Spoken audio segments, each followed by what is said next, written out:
l'information.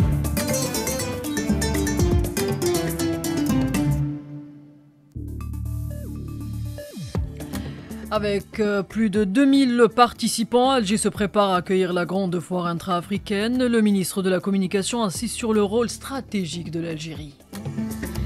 Sahel, attentat, enlèvement, population déplacée, les pays de l'AES face à une crise sécuritaire sans précédent.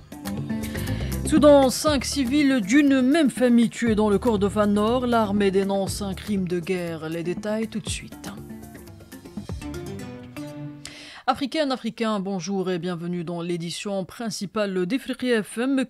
Cap sur l'Algérie pour commencer ou pour entamer ce journal à l'occasion d'une journée média dédiée aux journalistes organisée au Centre international des conférences à Alger. Le ministre algérien de la Communication, Mohamed Mziane, souligne l'importance de la prochaine édition de l'IATF prévue du 4 au 10 septembre à Alger.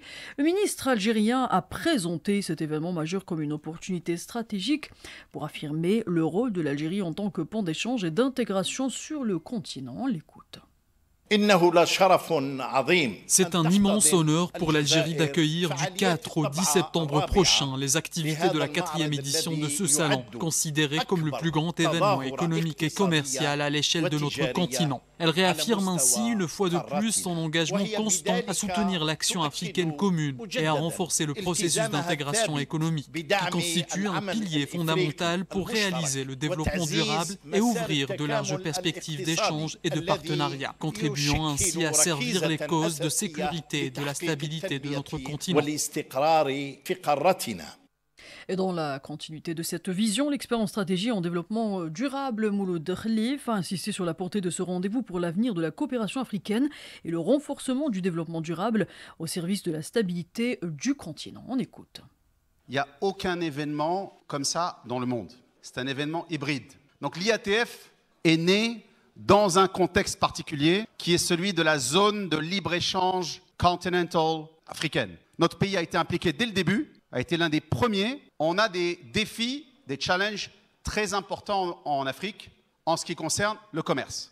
Il y a des barrières tarifaires entre les pays. Parfois, entre deux pays voisins, les taxes sont plus élevées qu'avec la Chine ou avec les États-Unis ou avec l'Europe. Il y a aussi des barrières, c'est-à-dire que ce n'est pas des taxes, mais les normes sont différentes, les règlements sont différents, donc ça ne facilite pas le commerce et la libre circulation. Les infrastructures, les routes sont un problème. Capacité de production limitée. Pour faire du commerce international, il faut qu'une banque, il faut qu'une institution financière puisse vous suivre dans votre activité pour financer le commerce extérieur. Et place à la situation sécuritaire au Sahel et plus particulièrement au sein des pays de l'AES, la situation sécuritaire est devenue critique. La multiplication des attentats mortels, des enlèvements et des déplacements massifs de population s'accompagne désormais de l'affaiblissement des armées nationales et l'intervention étrangère aggrave encore plus la crise régionale. Fouzi Merlet.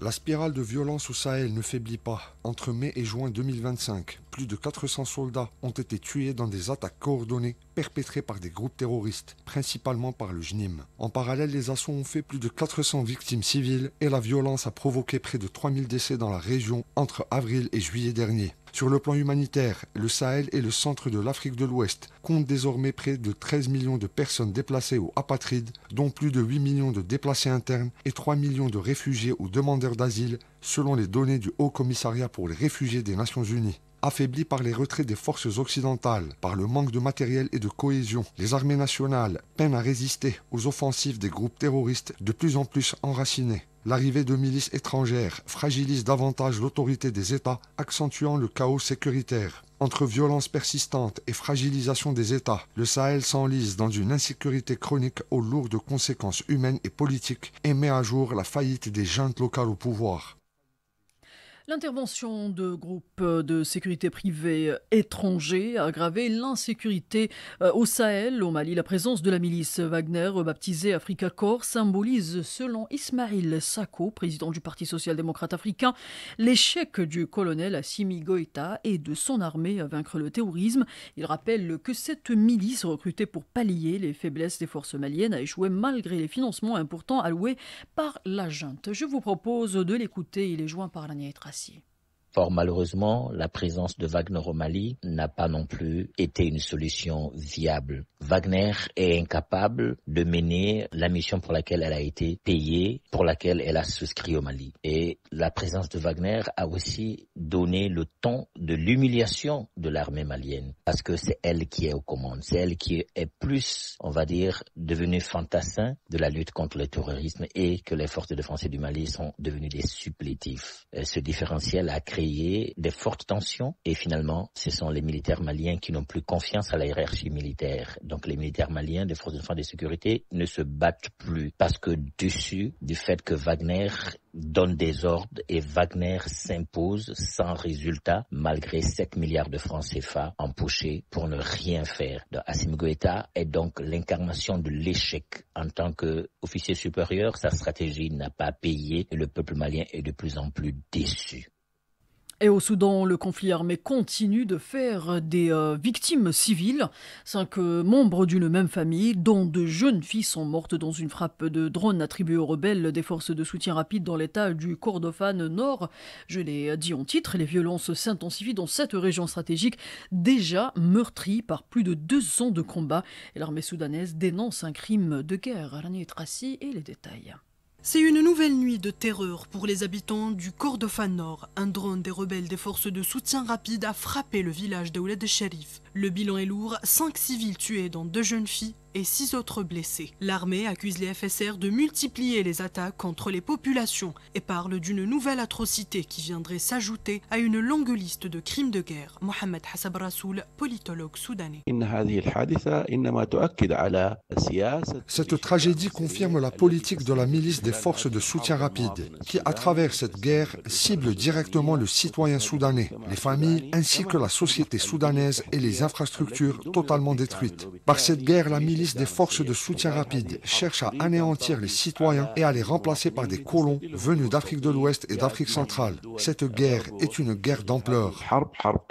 Depuis le déclenchement du conflit armé en avril 2023, les Nations Unies recensent plus de 20 000 morts et 14 millions de déplacés. Plus les violences s'intensifient, plus s'éloigne la perspective d'un règlement politique indispensable pour sortir le Soudan de l'une des pires crises humanitaires au monde. Au moins 7 morts et 71 blessés ont été recensés à El Fasher, capitale du Darfour Nord, après des frappes samedi soir menées dans plusieurs quartiers de la ville assiégés par les forces de soutien rapide. Le bilan communiqué par l'hôpital local et des comités de résistance pourrait s'alourdir. Et on reste au Soudan. Hemeti, chef des forces de soutien rapide, a prêté serment à la tête d'un conseil présidentiel parallèle, une démarche dénoncée comme illégitime par la Ligue arabe qui y voit une menace pour l'unité du pays. On écoute l'analyse du politologue soudanais Khaled Sharaf-Eddine. Il est joint par Hayat Khourchi.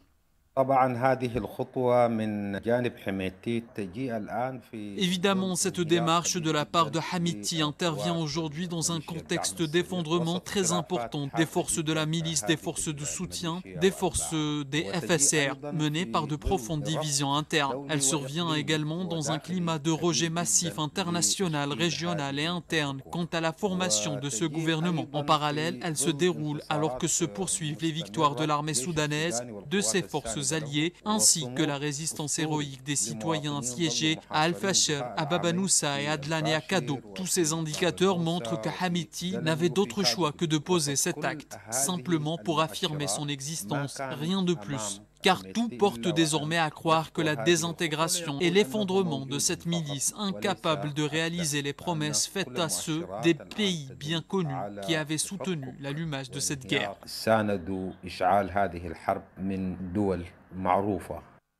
Et puis, toute autre chose, à présent, la communauté internationale célèbre aujourd'hui la journée mondiale des personnes d'ascendance africaine, une date marquée chaque 31 août selon Armand Zorn, député au Parlement allemand d'origine camerounaise. Cette date célébrée hier vise à mettre en lumière les contributions de la diaspora africaine à travers le monde et à réaffirmer la lutte contre toutes les formes de discrimination. On écoute. Je suis député allemand, membre du Bundestag depuis septembre 2021. Je suis d'origine camerounaise, je suis né à Yaoundé. J'ai passé pas mal de temps au Cameroun. À l'âge de 12 ans, j'ai quitté le Cameroun pour l'Allemagne, où j'ai donc fait mes études, où j'ai commencé à travailler. Je pense qu'on a toutes les raisons, nous les personnes d'origine africaine, on a toutes les raisons d'être fiers de nos valeurs, fiers de nos origines. On termine avec du sport. Le MC Alger a engagé le jeune Guinéen Al-Hassan Bangoura et annoncé le départ d'Akram Boras vers le Levski Sofia. De son côté, l'USM Alger a recruté le Sénégalais Aimé Junior Tendeng pour 3 saisons et cédé Mohamed Ben Mazouz à l'Étoile du Sahel. Voilà, c'est tout pour ce journal et c'est ainsi que nous refermons ces pages. Je vous retrouve dans moins d'1 heure pour le round-up de l'information.